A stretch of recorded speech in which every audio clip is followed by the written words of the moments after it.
एक समय की बात है, एक गांव में एक सेठ जी रहते थे। उनके घर में सेठ और उनकी पत्नी रहते थे। दोनों में बहुत ही प्रेम था। उनके जीवन में किसी प्रकार का कष्ट नहीं था, बस उन्हें कोई संतान न थी। सेठ जी ने ज्योतिषियों को दिखाया। ज्योतिषियों ने बताया कि सेठानी को पुत्र प्राप्ति का योग्य नहीं है। सेठानी संतान की बहुत ही इच्छुक थी। सेठानी ने सेठ का दूसरा विवाह करने का आग्रह किया। पहले तो सेठ जी नहीं माने, लेकिन सेठानी के बार बार आग्रह करने पर सेठ जी का विवाह सेठानी के छोटी बहन से करवा दिया गया। सेठानी की छोटी बहन बहुत ही धार्मिक प्रवृत्ति की थी। वह गणेश भगवान का नित्य नियम किया करती थी। प्रतिदिन गणेश भगवान की कहानी कहती थी। गणेश भगवान की कृपा से थोड़े ही दिन बाद सेठ के यहाँ एक सुंदर सा स्वस्थ बालक ने जन्म लिया।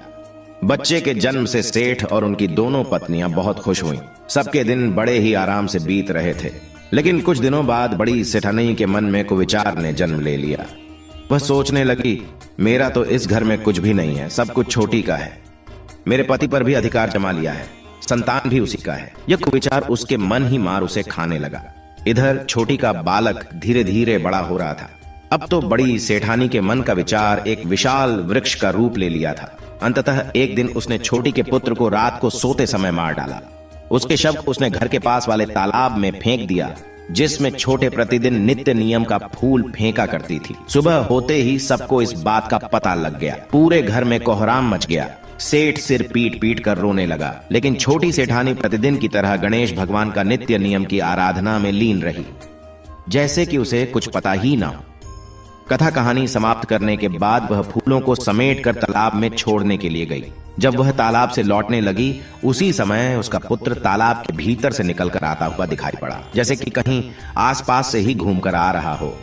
उसी समय गणेश भगवान प्रकट होकर छोटी सेठानी से वर मांगने को कहने लगे और बड़ी सेठानी के करतूतों से उसके शरीर में कीड़ों का वास कर दिया, जिससे बड़ी सेठानी को असहनीय कष्ट होने लगा। उसके शरीर में कीड़े पड़ गए। छोटी सेठानी ने हाथ जोड़कर कहा, प्रभु, यदि आप उसे पसंद है तो मेरी इस अभाग्न बहन को क्षमा कर दीजिए। इसके शरीर को कष्ट मुक्त कर दीजिए। उसने बहुत बड़ा पाप किया है, किंतु आपकी दया से मेरा पुत्र मुझे वापस मिल गया। अब आप उसे कष्टों से मुक्त करें। तब गणेश भगवान ने बड़ी सेठानी को कष्ट मुक्त कर दिया और अंतर्ध्यान हो गए। छोटी सेठानी जब घर आई तो बड़ी ने उसके पैर पकड़ लिए और क्षमा याचना करने लगी। छोटी ने उसे क्षमा कर दिया। अब सब मिलकर गणेश भगवान का नित्य नियम करने लगे, जिससे उनके घर में अन्न धन का भंडार भर गया। उनके शारीरिक कष्ट समाप्त हो गए थे। विघ्नों को हरने वाले गणेश भगवान अपने सभी भक्तों के कष्टों को सदा हरते रहना, सब पर अपनी कृपा बनाए रखना।